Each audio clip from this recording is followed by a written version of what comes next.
Bonsoir à tous, chers visiteurs internautes. Bonsoir. Nous sommes toujours heureux de vous recevoir en ce soir afin de pouvoir étudier la parole. Je vous invite à prendre votre cantique avec nous et nous allons chanter quelques chants. Le premier chant, le numéro 244, « Où cherchez-vous le bonheur dans ce monde où tout passe ?»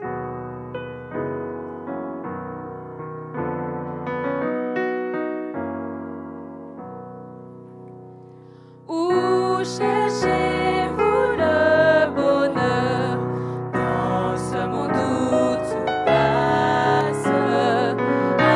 Avez-vous en votre cœur où Jésus une place? À votre porte il se tient, sans se lasser il revient. Votre sauveur, n'avez-vous point de place? N'avez-vous point de place? N'avez-vous point de place? Ô Jésus, votre sauveur, n'avez-vous point de place? S'il a souffert, c'est pour vous, ô merveilleuse grâce. Lorsqu'il luttait à genoux, Dieu lui voilant sa face. À de la sublime croix, n'entendez-vous pas la voix? Pauvre pécheur, n'as-tu donc point de place? N'avez-vous point de place? N'avez-vous point de place? Ah, pour l'aube de douleur, n'avez-vous point de place? Si le monde a votre cœur, croyez-vous donc qu'il fasse jusqu'au bout votre bonheur? Vous savez que tout passe. Oh, pendant qu'il en est temps, écoutez les doux accents grand vainqueur, et faites-lui donc place. N'avez-vous point de place? N'avez-vous point de place? Pour Jésus, le grand vainqueur,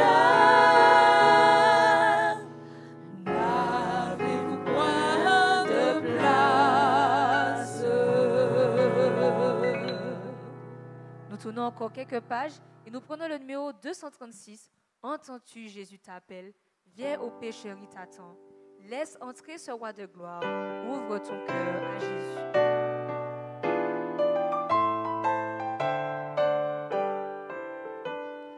Entends-tu, Jésus t'appelle, viens au pécheur, il t'attend.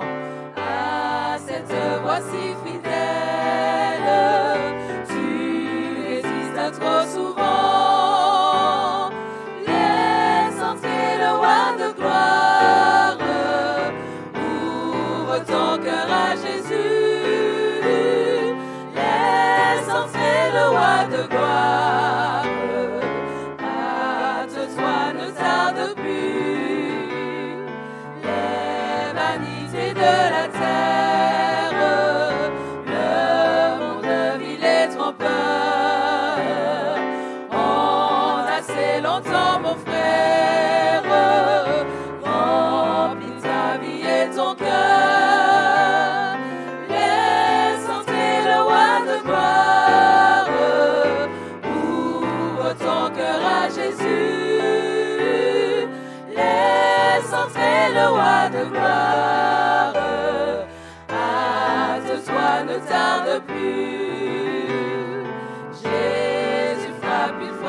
encore. Ouvre à ton libérateur. Et pour toi luira l'aurore du véritable bonheur. Laisse entrer le roi de gloire. Ouvre ton cœur à Jésus. Laisse entrer le roi de gloire. Hâte-toi, ne tarde plus. Aujourd'hui c'est jour de grâce. Ne compte pas sur demain. Pendant que ton sauveur passe, saisis sa puissante main. Laisse entrer le roi de gloire. Ouvre ton cœur à Jésus. Laisse entrer le roi de gloire. Hâte-toi, ne tarde plus.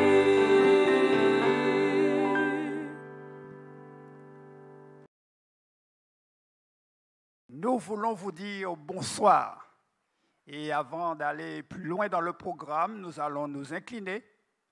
Nous allons prendre une attitude révérencieuse et nous allons inviter le roi des rois à présider ce programme.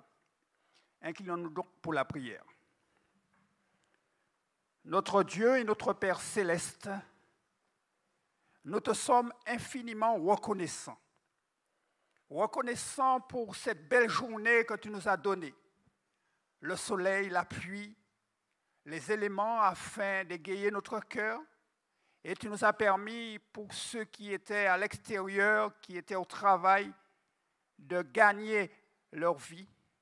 Nous te remercions pour cela. Nous voulons aussi te remercier pour la protection des saints anges dont tu nous as assurés. Certes, nous n'avons pas vu tous les dangers, mais Seigneur, dans ta bienveillance, dans ta grande bonté, tu as été fidèle et tu nous as protégés de bien de dangers inconnus parfois. Nous voulons, Seigneur, te remercier pour ces moments que nous passons chaque soir à l'écoute de ta parole. Et nous avons découvert ton amour et nous sommes heureux de savoir que tu nous aimes et que tu veux nous sauver. Ce soir, Seigneur, nous te demandons une grâce particulière, une bénédiction toute spéciale pour ceux et celles qui nous écoutent dans leur foyer, dans leur voiture, quel que soit le moyen que vous avez pour nous entendre. Seigneur, nous te demandons de les bénir et surtout d'écouter les soupirs qui montent des cœurs. Il y a de grands besoins, il y a de grandes attentes, mais nous croyons que le Seigneur, notre Dieu, est puissant pour pouvoir combler toutes choses. Nous voulons, Seigneur, placer ce moment sous ta direction bénie. Guide-nous par le Saint-Esprit. Permets que les paroles que le prédicateur prononcera ce soir puissent être une réponse aux prières de certains, aux questionnements d'autres. Mais Seigneur, nous attendons beaucoup de toi ce soir à travers la parole prêchée. Merci de nous assister, merci de nous protéger et que ton nom soit glorifié en toutes choses. Nous t'avons prié dans le nom de Jésus et pour ta gloire. Amen. Nous voulons vous remercier d'une façon toute spéciale. Vous féliciter pour votre présence chaque soir. Alors, nous ne voyons pas tout le monde, mais à travers les connexions, nous savons que vous êtes là et que vous attendez soir après soir les rendez-vous du prédicateur. Et nous voulons vous féliciter pour ce choix que vous avez fait d'être à l'écoute, d'être à la recherche de la parole de Dieu, parce que nous pensons, nous croyons, nous avons la conviction que c'est la réponse aux problèmes de la Martinique, aux problèmes du monde d'aujourd'hui. Permettez-moi de vous dire, de vous sentir à l'aise, ça je pense que vous le faites déjà, et d'avoir une attention particulière pour le sujet de ce soir. Donc, chers amis, à ceux qui sont sur les ondes, à ceux qui sont sur YouTube, qui sont en train de nous écouter, à mes amis qui sont devant moi, en face de moi, nous vous disons, soyez à l'aise et passer une agréable soirée à l'écoute de la parole de Dieu. Nous croyons qu'il nous visitera ce soir une fois de plus. Merci.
Jésus fortifie nos cœurs par ta grâce et ta grandeur, car c'est en toi que nous prions. Viens glorifier ton nom, ton nom, comme une tour aux quatre vents, ton nom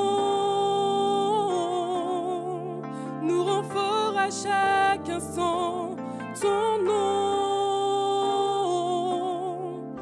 que tous les peuples entonnent, car aucun autre nom n'est plus grand que ton nom, comme une tour aux quatre vents, ton nom nous rend fort à chaque instant, ton nom, que tous les peuples entonnent un chant, car aucun autre nom n'est plus grand que ton nom, que ton nom, que ton nom, que ton nom, que ton nom.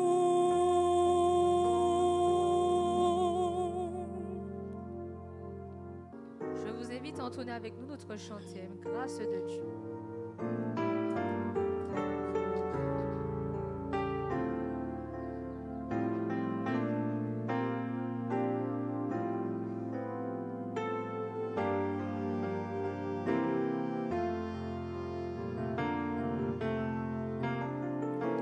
Grâce de Dieu, merveilleux don gratuit, a dissipé la nuit, Christmas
Mesdames, Mesdemoiselles et Messieurs, je vous dis un grand bonsoir et exprime toute ma joie de vous rencontrer à nouveau alors que les jours vont à la vitesse grand V.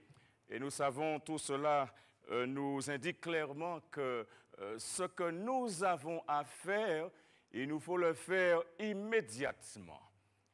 Ne pas se dire que nous avons du temps. Le temps s'envole, le temps s'enfuit. Et nous voulons ce soir, une fois de plus, remettre cette rencontre sous l'égide du Seigneur. Nous sommes en vie, c'est une grâce du Seigneur. La possibilité pour nous de passer en revue cette question, ce sujet sur le sabbat. Et pourquoi j'insiste autant?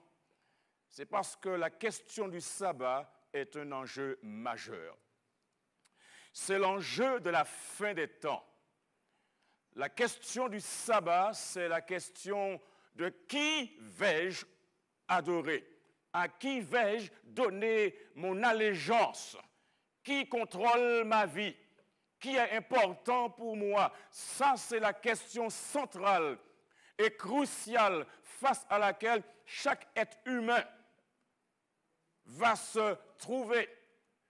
Comment je réagis, comment je me positionne aujourd'hui lorsqu'il est question du sabbat. Ce n'est pas une question taboue. Parfois, les gens pourraient avoir honte du sabbat. Mais je vous dis, mesdames et messieurs, je n'ai pas honte du sabbat parce que le sabbat est lié à Dieu. Le 7e jour se distingue des autres jours de la semaine. Parce que Dieu a fait 4 choses ce jour-là. Et je voudrais vous inviter à ouvrir les pages de ce saint livre.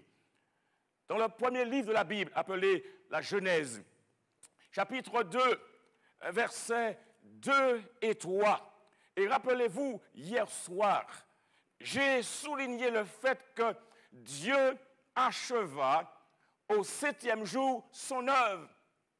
Et que Dieu n'est pas la personne qui n'accomplit pas ce qu'il a commencé. Dieu ne laisse rien inachevé.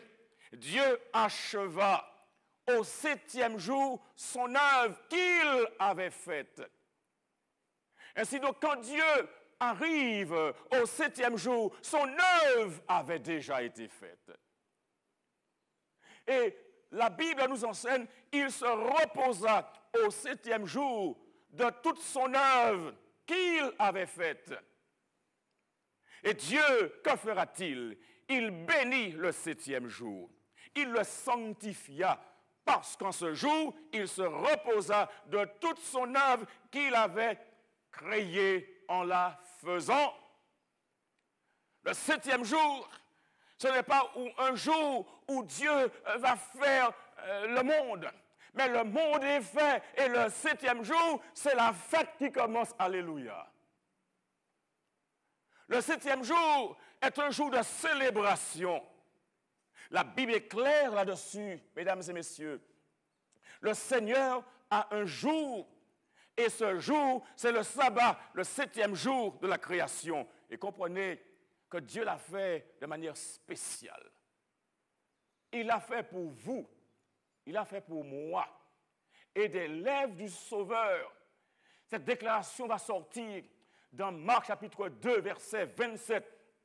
Le Sauveur va dire, et ça c'est le plus beau cadeau en quelque sorte, il dira dans Marc chapitre 2, verset 27, Jésus-Christ lui-même dira, lui qui est le PDG du sabbat, voilà ce qu'il déclare nous concernant en relation avec le sabbat. Marc chapitre 2, verset 27. Si vous avez de quoi noter, prenez, monsieur, prenez votre bic. Jeune homme, utilise ton ordinateur, ton téléphone et écris ce verset en quelque part. Marc, chapitre 2, verset 27. Nous lisons ensemble. C'est Jésus qui parle, lui, le PDG du sabbat. Il dit, le sabbat a été fait pour l'homme. Amen. Quand Jésus le dit, je le crois et je me tais. Le sabbat a été fait pour l'homme. Et je dis merci Seigneur pour cela. Celui qui me dit, c'est un cadeau qu'il me fait. Le sabbat a été fait pour l'homme et il poursuit et non l'homme pour le sabbat. Sur un plan chronologique, celui qui vient avant, c'est l'homme. L'homme a été créé avant l'établissement du sabbat. L'homme a été créé au 6e jour de la création et le sabbat, c'est le 7e jour. Ainsi donc, le sabbat est le cadeau que Dieu fait à l'homme, l'ayant créé le 6e jour. Le sabbat a été fait pour l'homme parce que le sabbat vient après la création de l'homme. Ainsi donc, il appelle ce jour le jour du Seigneur et tout enseignement qui revêt de l'importance aux yeux de Jésus est important pour moi et devait l'être pour chaque personne qui évoque le nom du Seigneur ou se réclame du nom du Seigneur. Du moment où on met en quelque part, où on porte en quelque part le nom de chrétien, on se doit d'honorer ce nom. Parce que ce nom est lié, même si au départ, c'était pour se moquer des gens qui suivaient le Christ, mais ce nom est lié à Jésus-Christ. Et celui qui s'appelle chrétien doit mener une vie à la hauteur de l'enseignement de Jésus, à la hauteur de Jésus-Christ. Il y a 3 raisons pour lesquelles tout le monde devrait garder le sabbat. 3 raisons pour lesquelles tout le monde devrait garder le sabbat. Lisons dans Exode, chapitre 20. Dans Exode, chapitre 20, versets 8 à 11. Le texte nous dit, dans Exode, chapitre 20, versets 8 à 11, « Souviens-toi du jour du repos pour le sanctifier. Tu travailleras 6 jours et tu feras tout ton ouvrage. Mais le 7e jour est le jour du repos de l'Éternel ton Dieu. Tu ne feras aucun ouvrage, ni toi, ni ton fils, ni ta fille, ni ton serviteur, ni ta servante, ni ton bétail, ni l'étranger qui est dans tes portes. Car en 6 jours, l'Éternel a fait les cieux, la terre et la mer et tout ce qui est contenu, et il s'est reposé le 7e jour. C'est pourquoi l'Éternel a béni le jour du repos et l'a sanctifié. » Prions le Seigneur. Notre Dieu et Père céleste, ta parole a été ouverte, ta parole a été lue. Et maintenant, donne-nous la compréhension, donne-nous l'intelligence et fais que l'Esprit Saint soit l'instructeur principal de la prédication et que Jésus-Christ soit vu, que sa parole soit entendue et que je sois caché de la croix en son nom. Amen. Dieu fit 3 choses. Il y a 3 raisons pour lesquelles tout le monde devrait garder le sabbat. La première raison, c'est que Dieu fit le monde en 6 jours. La deuxième raison, c'est que Dieu se reposa le 7e jour. Et la 3e raison, Dieu bénit et sanctifia le 7e jour. Oh mes amis, le sabbat n'est pas seulement un signe du pouvoir de Dieu, pouvoir créateur de Dieu, mais c'est aussi un signe du pouvoir rédempteur de Jésus-Christ. Ainsi donc, Jésus se reposa à la création. Et lorsque Jésus viendra sur la terre afin de sauver l'humanité, il se reposera dans la rédemption. Et toutes les fois où l'on garde le 7e jour, on démontre que l'on adore le vrai Dieu. Voilà ce que nous dit le prophète Ézéchiel, un texte que nous avons déjà vu, chapitre 20, verset 12. « Je leur donnai aussi mes sabbats comme un signe entre moi et eux, pour qu'ils connussent que je suis l'Éternel qui les sanctifie. » Ça, c'est le signe qui indique que nous sommes sanctifiés par l'Éternel. Le sabbat est un signe. Si nous appartenons à l'Éternel, le sabbat indiquera que nous le sommes par la pratique méticuleuse et pleine de reconnaissance envers celui qui nous a fait ce cadeau. Certains vous diront, je ne suis pas israélite, je ne suis pas juif, je suis un païen, je suis un gentil. Mais voilà ce que Paul déclare. Et il adresse cela particulièrement aux Galates, chapitre 3, verset 29. Il dit, « Et si vous êtes à Christ, vous êtes donc la postérité d'Abraham, héritier selon la promesse. Ainsi, ne vous faites pas de complexe.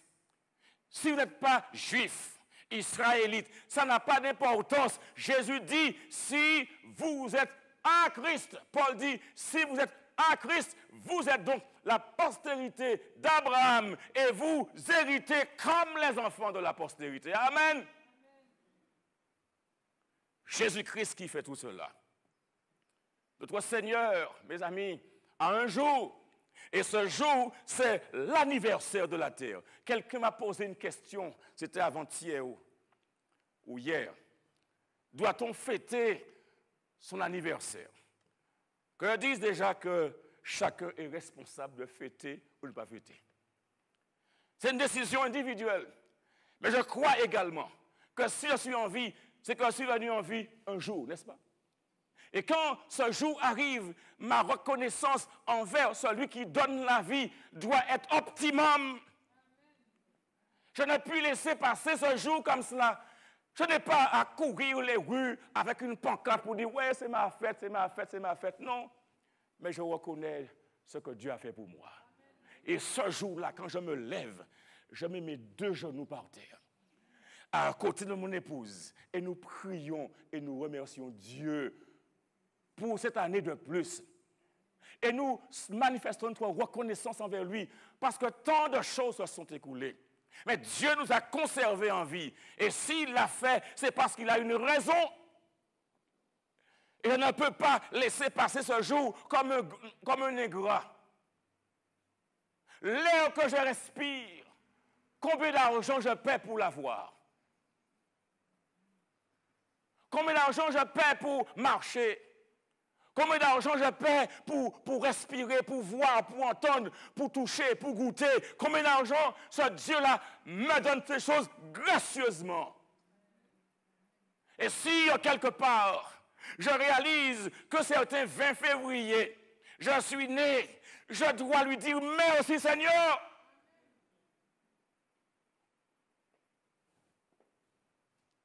Je ne dirai pas à quelqu'un de le faire, mais ça c'est ma relation.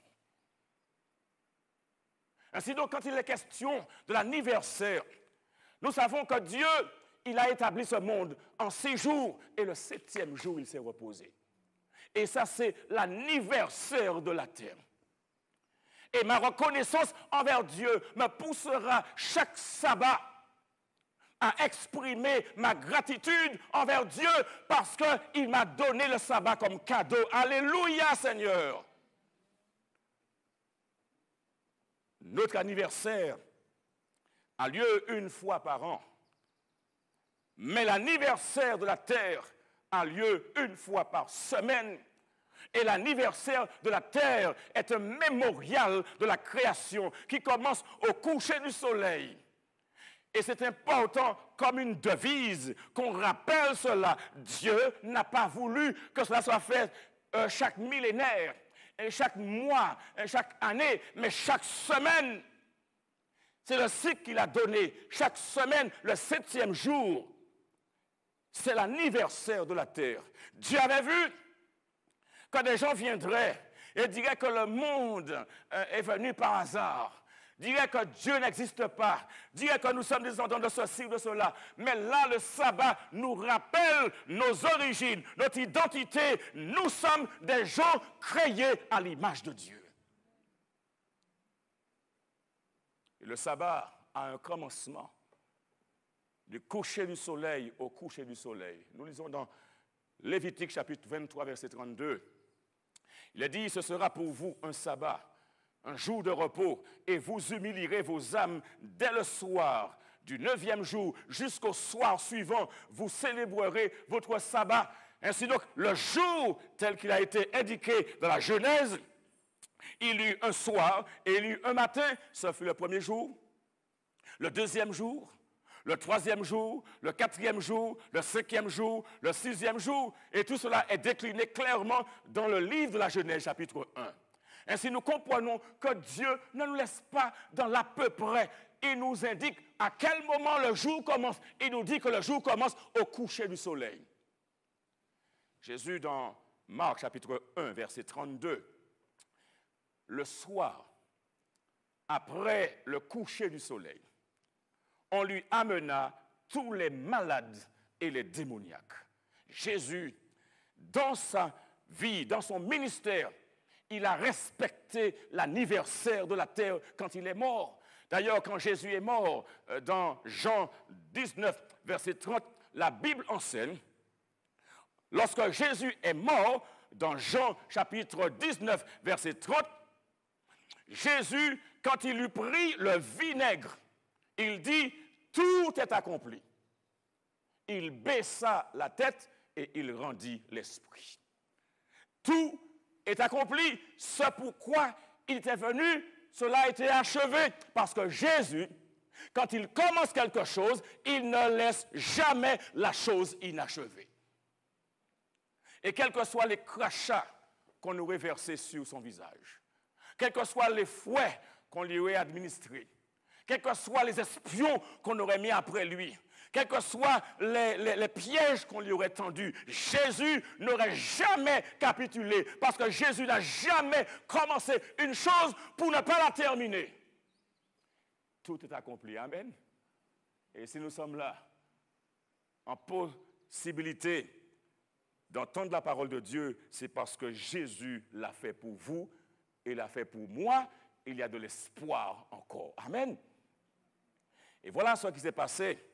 Lorsque Jésus va mourir, eh bien, il y a dans Luc chapitre 23, verset 50, il y avait un conseiller nommé Joseph. Luc chapitre 23, verset 50 à 52. Il y avait un conseiller nommé Joseph. C'était un homme bon et juste. Il était de la ville d'Arimathée, ville des Juifs. Et il se rendit vers Pilate et demanda le corps de Jésus. Voilà un homme qui n'était pas mêlé à tout ce qui s'était passé. Et il alla demander à Pilate le corps de Jésus. Et Matthieu nous dit, au chapitre 27, versets 59 et 60, Matthieu nous dit, dans le chapitre 27, versets 59 et 60, Matthieu nous dit, Joseph prit le corps, l'enveloppa de linceul blanc et le déposa dans un sépulcre neuf qu'il s'était fait tailler dans le roc. Puis il roula une grande pierre à l'entrée du sépulcre et il s'en alla. Ça montre l'attention de cet homme appelé Joseph d'Arimathée, qui va envelopper le corps de Jésus dans un linceul blanc et qui va le déposer dans un sépulcre neuf. Jamais servi. Quelle attention! Et il va rouler une pierre, une grande pierre, à l'entrée du sépulcre et il s'en alla. Et pourquoi est-il parti? Pourquoi s'en alla-t-il? Pourquoi? Le verset 54 de Luc chapitre 23 nous dit, Luc chapitre 23, versets 54 à 56, ce n'est pas parmi les textes que j'avais donnés, mais cherchez-le, c'est très important. Luc chapitre 23, versets 54 à 56, la question est de savoir pourquoi Joseph d'Arimathée, lorsqu'il enveloppa de linceul le corps de Jésus et le déposa dans un sépulcre neuf, pourquoi, après avoir roulé la pierre à l'entrée du sépulcre, s'en alla-t-il? Pourquoi? Le texte nous dit, dans Luc, chapitre 23, verset 53, le texte nous dit, dans Luc 23, 54, c'était quoi? Le jour de la préparation. Et le sabbat allait commencer. C'est pourquoi il partit, il fit son devoir. Il plaça le corps de Jésus dans un sépulcre neuf. Il roula la pierre, une grande pierre, et il s'en alla préparer le sabbat. Mais mes amis, il ne fut pas le seul à agir ainsi. Verset 55. Que dit le verset 55? Il y avait aussi quoi? Il y avait des femmes. Dieu merci pour les femmes. Amen. Et s'il y a une chose au sujet de la crucifixion, c'est que lorsque les hommes sont pas autour et prennent la fuite, il n'y a que les femmes qui restent. C'est ça la réalité de la crucifixion. Les hommes s'en vont et les femmes restent là. Verset 55, les femmes qui étaient venues à la Galilée avec Jésus accompagnèrent Joseph, virent le sépulcre et la manière dont le corps de Jésus y fut déposé. Verset 56. Et s'étant retournées, elles préparèrent des aromates et des parfums, puis elles se reposèrent le jour du sabbat selon la loi. À la fois Joseph, il part, et les femmes aussi qui étaient venues préparer des aromates, et elles se retournèrent, et s'étant retournées, elles préparèrent des aromates et des parfums, puis elles se reposèrent le jour du sabbat selon la loi. Oh, mesdames et messieurs, parmi ces femmes, il y avait Marie, mère de Jésus. Ainsi, nous devons comprendre cela, mes amis. Tous ceux, toutes celles qui disent la Vierge Marie, alléluia, gloire à Dieu, mais Marie était présente. Elle était une fidèle adoratrice du sabbat parce qu'elle avait été instruite par Jésus, c'est ça? Non, vous n'avez pas entendu. Jésus a instruit Marie, c'est ça? Ou Marie a instruit Jésus? Qui a fait l'éducation de Jésus? Qui a fait l'éducation de Jésus? Qui a enseigné Jésus? Hein? Sa mère. Et quand Jésus va venir, il va dire, selon sa coutume, il entra dans la synagogue le jour du sabbat. Ce qui signifie en quelque part, Marie, ce qu'on appelle la Vierge Marie, était une fidèle adoratrice du sabbat. Alléluia.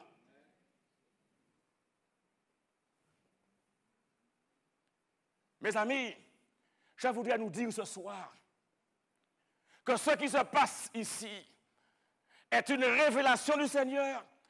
Nous avons eu un voile pendant trop longtemps sur le visage, mais Dieu, ce soir, enlève le voile.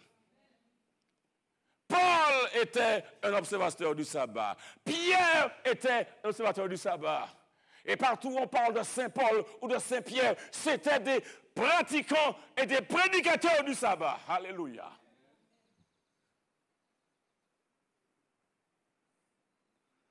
Ainsi, Jésus se reposa dans la tombe toute la journée du samedi. Et Luc nous le confirme dans Luc chapitre 24, versets 1 et 2, où il est dit, le premier jour, et les choses vont commencer à trembler. Tiens-toi bien, frère à zéro. Les choses vont commencer à trembler. Le texte nous dit dans Luc 24, versets 1 et 2, et nous prenons cela avec beaucoup de précautions,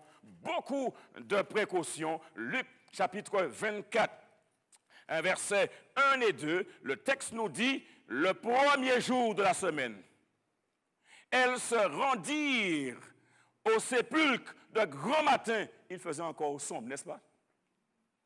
Portant les aromates qu'elles avaient préparés, elles trouvèrent que la pierre avait été roulée de devant le sépulcre. Et étant entrées, elles ne trouvèrent pas le corps du Seigneur Jésus. Je dis Amen, gloire à Dieu. Mais alors, elles sont inquiètes. Le texte nous dit au verset 4, comme elles ne savaient que penser de cela, voici deux hommes leur apparurent en habits resplendissants. Qui pensez-vous étaient ces hommes? C'étaient des anges. Verset 5. Saisies de frayeur, elles baissèrent le visage contre terre. Mais ils leur dirent, pourquoi cherchez-vous parmi les morts celui qui est vivant? On ne cherche pas les vivants dans les cimetières. Les morts sont au cimetière. Mais les vivants ne sont pas au cimetière. Pourquoi cherchez-vous parmi les morts celui qui est vivant? Et puis écoutez ça maintenant. Il n'est point ici. Amen. Mais il est ressuscité. Alléluia. Il n'est point ici. Ce Seigneur ne pouvait être contenu par la mort. Ce Seigneur ne pouvait être gardé dans la tombe. Ce Seigneur ne pouvait rester confiné dans la tombe.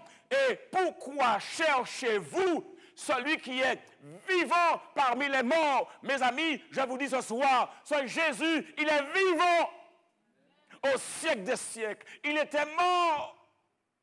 Mais voici, il est vivant au siècle des siècles. Il est l'alpha et l'oméga, le premier, le dernier. Il vit et il est au contrôle de toutes choses. Il a la domination sur la mort. Amen. Et pourquoi? Pourquoi la pierre a été roulée? Nous comprenons cela. Tout ça a été dit. Et puis je vous demande de faire quelque chose. Une question m'a été posée, mais comment reconnaître que le sabbat, c'est tel jour? Vous savez, Jésus est mort le jour de la préparation du sabbat. Et dans la tradition, on appelle ce jour le vendredi saint. Maintenant, nous savons que, d'après le texte, que Jésus est ressuscité le premier jour de la semaine. Et dans la tradition, on appelle cela le dimanche de Pâques. Et entre le vendredi saint et le dimanche de Pâques, il y a quoi? Il y a samedi Gloria. C'est ce que la tradition apporte. Et nous savons donc, on ne peut pas se tromper parce que Jésus, il est mort. D'après la Bible, le jour de la préparation du sabbat. Et ces femmes qui sont venues préparer des aromates pour embaumer le corps de Jésus le premier jour de la semaine, c'est-à-dire le dimanche. Et quand elles retournent, elles trouvent la pierre roulée, le tombeau est vide, Jésus n'y est pas. Alléluia, Jésus est ressuscité. Ainsi donc, entre le vendredi saint et le dimanche de Pâques, il y a, alléluia, le samedi Gloria, gloire à Dieu. Le sabbat est là pour rester. Et ceux qui cherchent la marque de Jésus, ceux qui cherchent à obéir à Jésus, ne se laisseront pas tromper par de belles paroles, parce que Jésus n'a jamais dit d'honorer ce jour-là en offrant un culte. S'il l'avait dit, il aurait dit, eh bien, le premier jour, c'est le jour du Seigneur. Il n'a jamais dit. Il a dit, je vous donne le sabbat. Le sabbat a été fait pour l'homme. Marc 2, 27. Et ceci a été placé comme un signe. Et si moi, je veux obéir à Dieu, je veux plaire à Jésus, lui faire la reconnaissance de ma vie, je fais ce qu'il me demande de faire. Et peu importe la manière dont je pourrais manifester ma joie au premier jour, peu importe la pompe que je pourrais mettre en place, cela ne va pas faire plaisir à Dieu. Je serai, malgré moi, un gros désobéissant. C'est pourquoi Dieu en a fait un commandement dans Exode chapitre 20, verset 8. Il dit, souviens-toi, pas oublier, pas oublier. Souviens-toi, pas oublier. Souviens-toi du jour du repos pour le sanctifier, pour le mettre à part. Et ce Jésus, il est merveilleux, n'est-ce pas? Amen. Chers amis, je garde le sabbat du 7e jour parce que Jésus l'a gardé à la création. Je garde le sabbat du 7e jour parce que Jésus l'a respecté à la rédemption. Il s'est reposé à la création. Il s'est reposé à la rédemption. Et je voudrais en terminant vous dire il est important d'accepter la vérité. Il est important d'accepter la vérité. Mais marcher dans la vérité, dans la lumière, est encore plus important. Vous ne pouvez pas mettre en doute les vérités qui vous ont été présentées ce soir à partir de la parole de Dieu. Je ne suis pas allé dans la philosophie. J'ai ouvert la parole de Dieu ce soir. Et je sais que vous croyez que ce que Dieu dit est vrai. Il est important que vous ne marchiez plus dans les ténèbres, mais que vous marchiez dans la lumière. Et écoutez bien ce que nous dit Jean, dans sa première épître, dans 1 Jean, chapitre 1, versets 6 et 7. Jean déclare, dans 1 Jean, chapitre 1, versets 6 et 7, « Si nous disons que nous sommes en communion avec lui et que nous marchions dans les ténèbres, nous mentons et nous ne pratiquons pas la vérité. Mais si nous marchons dans la lumière, comme il est lui-même dans la lumière, nous sommes mutuellement en communion et le sang de Jésus, alléluia, son Fils nous purifie de toute iniquité. » Oh, mes amis, cela est extraordinaire, qu'il n'y ait pas de dichotomie entre ce que nous disons. Si nous disons que nous aimons le Seigneur, nous ferons ce qu'il nous demande de faire. Ma question pour vous est la suivante. Désirez-vous marcher dans la lumière que Dieu donne dans sa parole? Désirez-vous marcher dans la lumière que Dieu donne dans sa parole? Deuxième question, croyez-vous que c'est important de marcher dans la lumière dès ce soir? Pensez-vous que c'est important de commencer à le faire ce soir? N'attendez pas que des mois s'écoulent, mais Jésus dit, si vous entendez ma voix, n'endurcissez si ce n'est pas votre cœur. Il y en a qui disent, j'aurai le temps. Je viendrai la semaine prochaine. Je viendrai l'année prochaine. Quand je serai marié, je viendrai. Quand mes enfants auront fini leur bac, je viendrai. Quand ma maison sera terminée, je viendrai. Quand ma santé sera florissante, je viendrai. Écoutez, mes amis, ce que nous dit Hébreux, chapitre 4, verset 4. Écoutez bien cela. Hébreux, chapitre 4, verset 4 déclare un texte qui doit nous interpeller, nous parler fortement, puissamment. Hébreux, chapitre 4, et nous lisons le verset 4.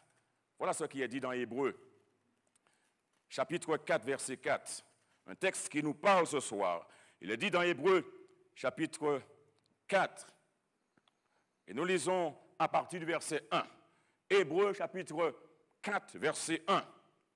Craignons donc, tandis que la promesse d'entrer dans son repos subsiste encore, qu'aucun de vous ne paraisse être venu trop tard. Mes amis, nous pensons que nous avons du temps.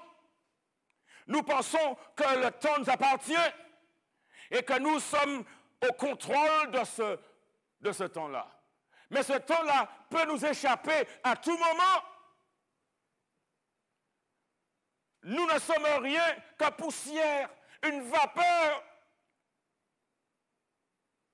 C'est pourquoi prêtez attention à ce verset d'Hébreux 4, verset 1.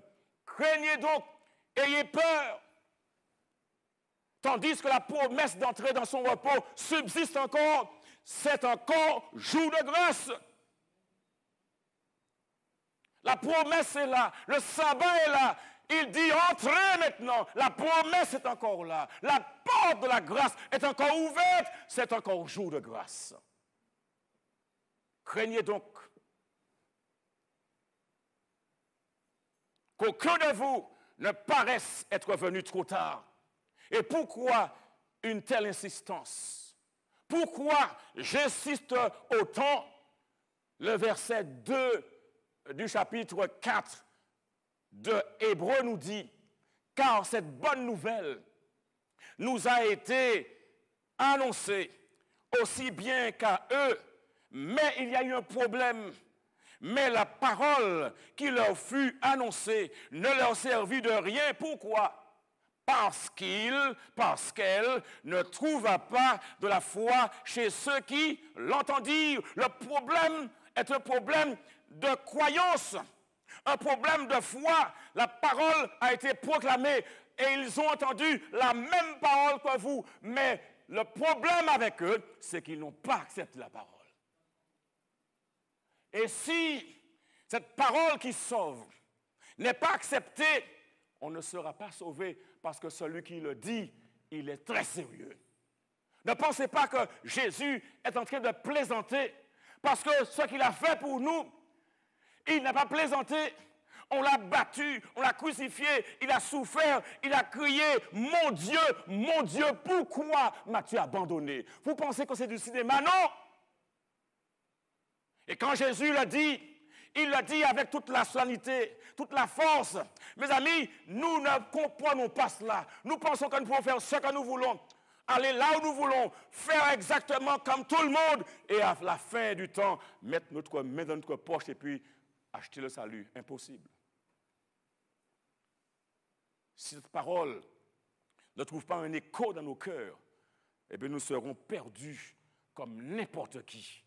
Et peu importe notre popularité, peu importe notre nom, notre famille, notre position, peu importe notre taille, notre grosseur, peu importe notre discipline, si nous ne prenons pas ces paroles au sérieux, nous allons être perdus comme tout le monde. Et peu importe qu'on soit enfant d'ancien, enfant de pasteur, enfant de diacre, enfant de prêtre, on sera perdu comme n'importe qui parce que le salut s'obtient par la foi en Jésus-Christ. Croyez-vous? Et pourquoi l'apôtre insiste autant? Verset 3. Pour nous qui avons cru, nous entrons dans le repos. Et puis le verset 9, ne le ratez pas. Le verset 9, mes amis, soulignez-le. Madame, dans votre fauteuil, écrivez cela quelque part. Jeune homme, prenez cela au sérieux. Le verset 9, c'est pour chacun de nous. Le verset 9, Hébreux chapitre 4, verset 9 déclare, lisons-le ensemble, tous ceux qui sont là. Il y a donc un repos de sabbat réservé au peuple de Dieu. Si moi, je veux être membre du peuple de Dieu, je dois suivre Jésus le sabbat. Alléluia. Et puis il nous dit, mes amis, au verset 11. Que dit le verset 11? Mon frère, viens, s'il te plaît. Frère Bérard, viens. Je voudrais que frère Bérard nous lise là. Le verset 11. Frère Bérard, le verset 11 du chapitre 4. Lis-nous le verset 11. Si tu n'y parviens pas, lis ici là aussi. J'ai tout préparé pour toi. C'est très important. Ce texte-là nous parle très fort. Écoutez, mes amis, c'est notre frère Bérard qui nous parle. C'est bien le verset 11. Verset 11. Ah, d'accord. Alors, le verset 11 nous dit « Efforçons-nous donc d'entrer dans ce repos afin que personne ne tombe en donnant le même exemple de désobéissance. » Merci, mon frère Bérard. Ce texte me dit, frère Bérard, que je dois faire un effort extra, que je dois m'efforcer, et en m'efforçant, je peux être écorché. Merci, mon frère Bérard. Efforcez-vous d'entrer dans ce repos. Et puis, c'est accompagné d'une tournure de la phrase, afin que personne, nobody, afin que personne ne tombe en donnant le même exemple de désobéissance. Ne pas entrer dans le repos, c'est faire preuve de rébellion, de désobéissance. C'est dire, je ferai ce que je veux. Ce soir, voulez-vous continuer dans la désobéissance? Ou voulez-vous dire, Seigneur Jésus, j'ai compris. J'allais tête baissée, on m'avait rempli la tête avec un tas de traditions, un tas de choses qui n'avaient pas été éclaircies par ta parole, mais ce soir, j'ai compris. Je prends ma décision ce soir. Je prends ma décision ce soir de suivre Jésus dans le Saint Sabbat. Le sabbat, le samedi, et non pas le dimanche, parce que le dimanche, c'est la marque de la rébellion, de la désobéissance. Et c'est le diable qui a inspiré cela. Mais vous êtes des personnes qui aiment le Seigneur et obéissent au Seigneur. Amen. Et que personne ne vienne vous décourager. Et que personne ne vienne vous dire autrement, mais opposer toute action de quiconque avec la parole de Dieu. Avec la parole de Dieu. Cette parole-là, on a une histoire là derrière. Ce qui est là, mes amis, ça coûte de l'or. Et l'or n'est pas suffisant pour payer ce qui est là. Cette parole-là, il y a eu des guerres qui ont été menées pour la détruire. Il y a eu des chrétiens qui ont perdu la vie. Il y a eu des gens qui ont été dévorés dans les arènes par les bêtes féroces alors qu'on applaudissait. Lorsqu'on a inauguré le Colisée, 80 000 chrétiens ont péri ce jour-là, dévorés par les bêtes féroces. Et les gens dans les arènes applaudissaient. Cette parole-là n'est pas venue pour rien, mais pour nous donner la vérité en Jésus-Christ. Et le sabbat est là pour rester. Et le sabbat sera dans l'éternité. Parce que tout ce que Dieu commence, il le finit, il va jusqu'au bout, il nous sauve complètement. Dites-le à vos amis, dites-le à vos parents, dites-le à vos professeurs, dites-le à vos voisins, dites-le à vos époux et épouses, dites-le partout que le sabbat, c'est le jour du repos que Dieu a fixé pour l'humanité et que dans les temps qui arrivent, ce sera l'enjeu fondamental. Qui adorerez-vous? Le diable ou Jésus-Christ? Lisez l'Apocalypse. Le message est solennel, mes amis. Craignez Dieu, donnez-lui gloire, car l'heure de son jugement est venue. Adorez celui qui a fait le ciel, la terre, la mer et les sources d'eau. Il dit que l'heure du jugement est venue. Ce monde va à sa dernière limite. Et Dieu est en train de marquer ses enfants. Quel sceau allons-nous avoir? Le sceau de Dieu ou la marque de la bête? J'ai choisi d'avoir le sceau de Dieu. Qu'en est-il de vous? Ce soir, donnez votre cœur à Jésus. Laissez-vous conduire par lui. Et là, vous aurez la tranquillité. Parce que lorsqu'on connaît la vérité et qu'on tergiverse, la conscience nous pique comme ça. Pique comme cela.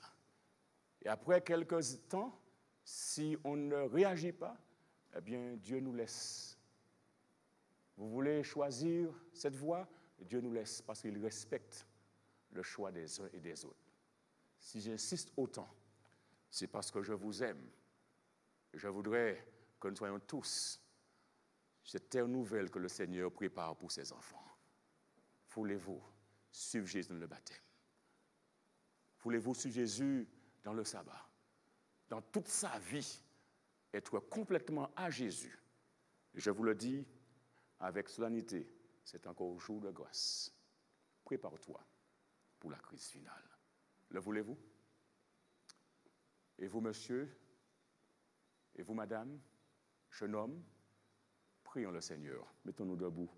Que vous soyez ici en présentiel ou chez vous, dans votre voiture, prions le Seigneur. Demandons-lui de nous guider, de nous fortifier. Notre Dieu et notre Père céleste, te disons merci. Merci pour un tel message. Merci pour la clarté de ta parole. Merci pour l'insistance que tu as placée dans cette prédication. Nous ne voulons pas être perdus. Nous voulons être avec toi. Et tu as tout fait pour que nous soyons sauvés. Et ce cri que Jésus a poussé, tout est accompli. Ce cri nous interpelle. Et nous voulons ce soir soumettre nos vies. Et quels que soient les problèmes, les obstacles qui pourraient se présenter, serait-ce au sein de la famille, serait-ce au niveau du travail, serait-ce au niveau du voisinage, Quelles que soient les difficultés auxquelles on pourrait être confronté, nous pouvons compter sur toi. Et je te présente, Seigneur, ces familles. Je te présente ces foyers, Seigneur. Je te présente ces hommes et ces femmes, ces jeunes gens et ces jeunes filles qui sont fourvoyés par toutes sortes de publicités, toutes sortes de réclames. Donne-leur la force, ouvre leurs yeux, enlève ces écailles de leurs yeux et permets qu'ils puissent voir. Donne-leur l'entendement qu'il faut et permets qu'ils puissent comprendre que le moment est venu pour les habitants de la terre, pour ceux de Mont-Désert, de Sainte-Marie, de Gaumont, de Trinité, de Saint-Joseph, de toute la Martinique et de tous ceux qui peuvent entendre cette prédication. Le moment est venu de faire le choix de Jésus-Christ et de le suivre jusqu'au bout dans le sabbat.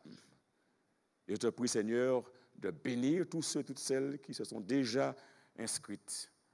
Tous ceux et toutes celles qui sont dans la vallée de la décision, parlent à leur cœur et qu'ils se préparent pour que la victoire soit remportée au nom de Jésus-Christ.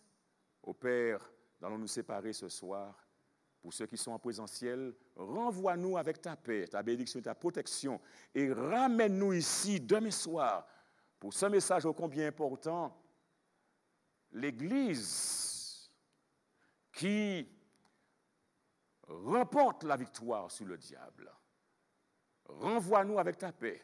Bénis ceux qui sont à la maison et remplis leur vie de ta grâce, de ta paix, de ta sérénité et que tous ensemble nous louions ton Saint-Nom au nom de Jésus. Amen.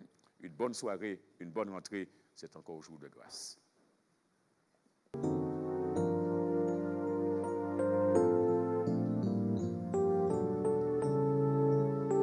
Nous allons reprendre ton chantin pour vous accompagner chez vous. Bonne soirée. Nous entendons amour de Dieu qui est vainqueur de la mort.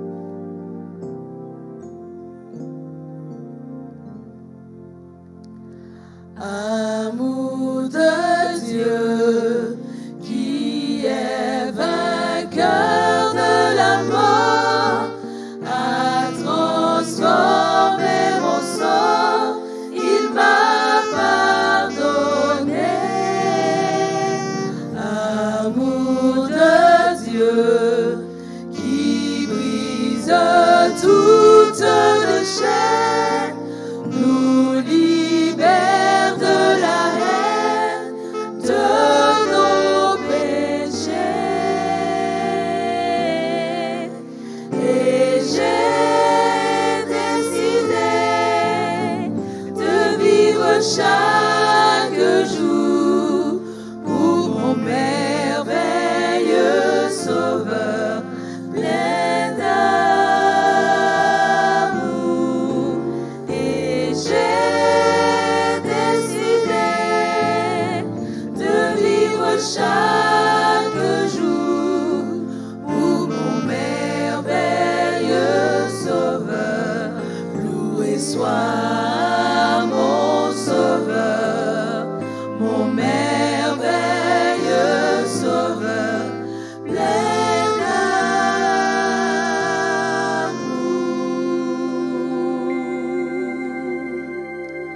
Bonne soirée et rendez-vous demain